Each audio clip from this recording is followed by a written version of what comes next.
Assalamualaikum warahmatullahi wabarakatuh. Saya Hamidah Ahmad dari Kuliah akan membentangkan tajuk keempat, iaitu kepelbagaian ijaz Al-Quran dengan ilmu pengetahuan semasa menerusi sumber alternatif masa kini.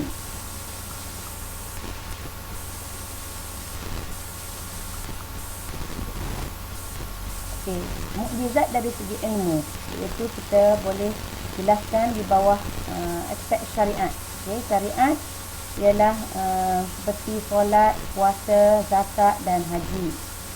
Manakala dari aspek akidah, keimanan kita kepada Allah, mentauhidkan Allah. Dari segi sosial pula, iaitu muamalat kemasyarakatan. Dari segi ekonomi, iaitu jual beli, hutang, gadaian dan sebagainya. Dari aspek sastra, sejarah, politik dan pentadbiran, serta juga mukjizat dari aspek perkara-perkara gaib. Ijaz dari aspek ilmu pengetahuan. Pertama, iaitu kejadian makhluk berpasang-pasangan. Allah Subhanahu Wa Taala memberitahu kita bahawa semua kehidupan di alam semesta ini seperti tumbuh-tumbuhan, haiwan, manusia dan kehidupan dijadikan berpasang-pasangan.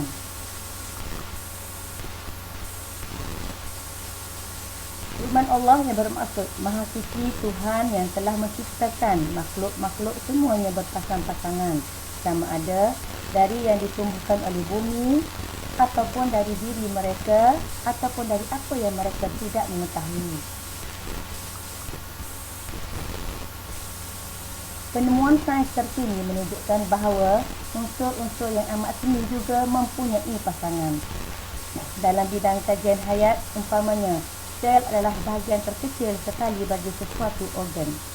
Dalam sel tersebut, nukleus yang mengandungi suatu kod khusus yang menentukan jenis sel itu sama ada sel kulit atau daging.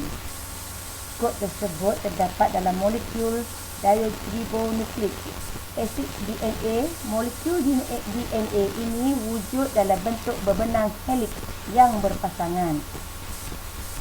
Di antara berbenang heliks yang berpasangan itu pula terdapat penyambung berbenang yang berasaskan bahan regu nitrogen yang berpasangan, iaitu adenin, guanin, thymine dan cytosine.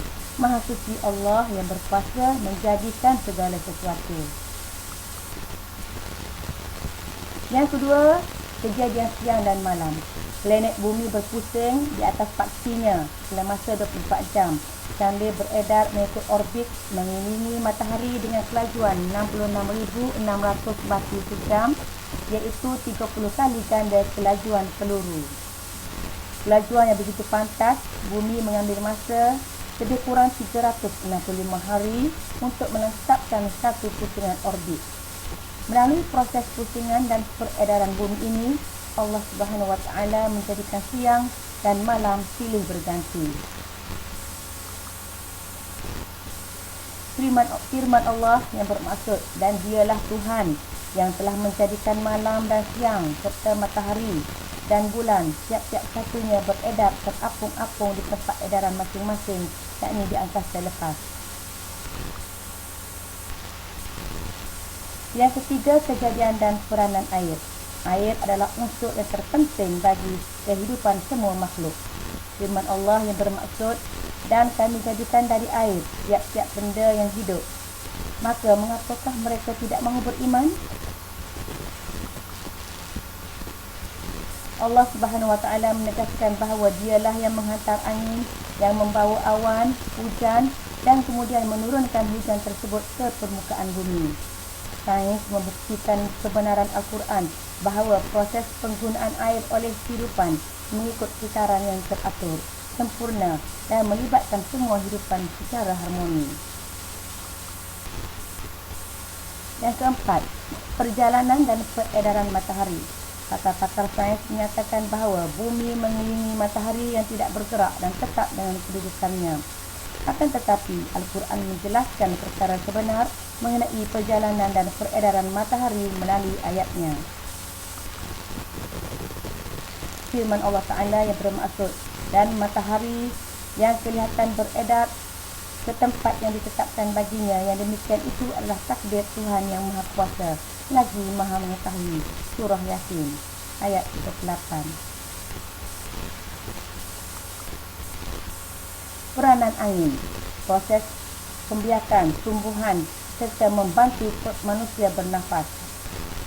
Kejadian binatang, Al-Quran juga memaparkan rahmat dan kuasa Allah pada kejadian binatang. Terdapat pelbagai jenis binatang serta alam kehidupannya, iaitu di darat, udara dan laut. Satukan fitrah, kukuhkan ummah.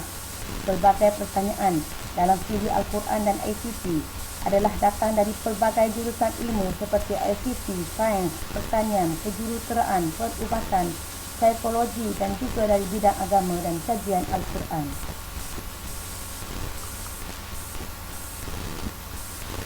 Ini adalah satu petanda dan perkembangan yang baik untuk umat Islam bangkit, semula berganding tenaga serta kepakaran dalam menyatukan fitrah dan menguatkan ummah. Seterusnya, membuktikan kepada dunia bahawa Al-Quran adalah kalam Allah yang merupakan satu rahmat dan nikmat kepada seluruh alam. Pencemaran dan ekonomi pembetulan alam. Umat Islam perlu menjana ilmu-ilmu dari Al-Quran sebab kemusnahan dan kehancuran yang dibuat oleh manusia sekarang sudah sampai tahap beyond repair. Maka ekonomi dunia dalam masa 10 hingga 20 tahun lagi ialah ekonomi pembetulan awam. Ekonomi pembetulan alam. Sekarang pun kita sudah nampak contoh-contoh ekonomi mesra alam seperti green technology, biofeedback medicine dan sebagainya. To think outside the box, think inside Al-Quran. Allah Subhanahu Wa Taala menjelaskan Al-Quran mengandungi lebih dari 10 lautan dakwah ilmu. Sebab itu Al-Quran mampu menjelaskan segala-galanya. Kalaulah Al-Quran sudah mengandungi 10 ocean of knowledge, maka perlukah kita fikir outside the box? Sudah memadai dengan think inside Al-Quran. Dalam surah Al-Kahfi, Allah Subhanahu Wa Taala menjelaskan manusia boleh menjana 2 lautan dakwah ilmu amalan soleh, iaitu ilmu penambahbaikan, ilmu memperelokkan, ilmu continuous improvement atau ilmu kaizen dengan menggunakan sumber dan garis panduan dari kitab Al-Quran. Al-Quran mengklasifikasikan ilmu ini sebagai ilmu mutasyabihat ataupun ilmu yang serupa, yang hampir sama, yang dalam bentuk konsep dan juga dalam bentuk metafora.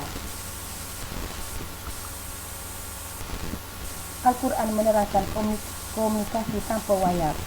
Banyak sekali ayat-ayat Al-Quran yang menjelaskan tentang teknologi ICT atau konsep ICT seperti dalam surah Az-Zariyat.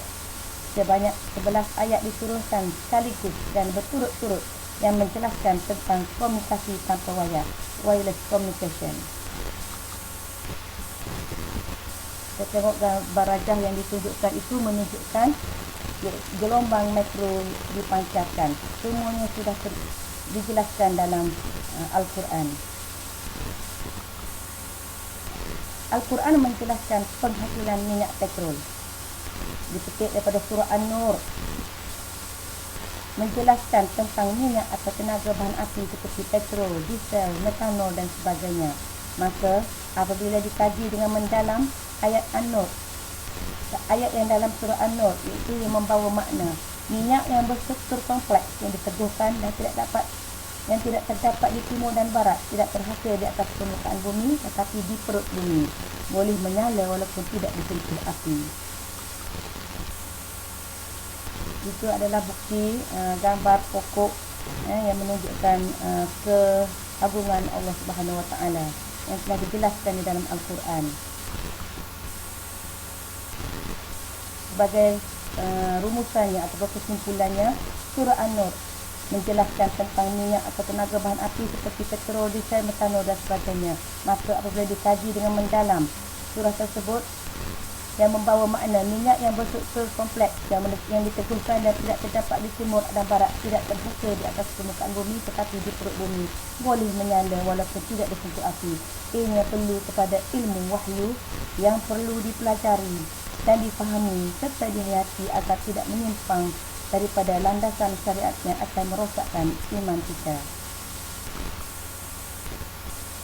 Demikianlah setiap huraian ciptaan-ciptaan Allah. Akal kita mendorong untuk ke arah mendalami hakikatnya secara terperinci.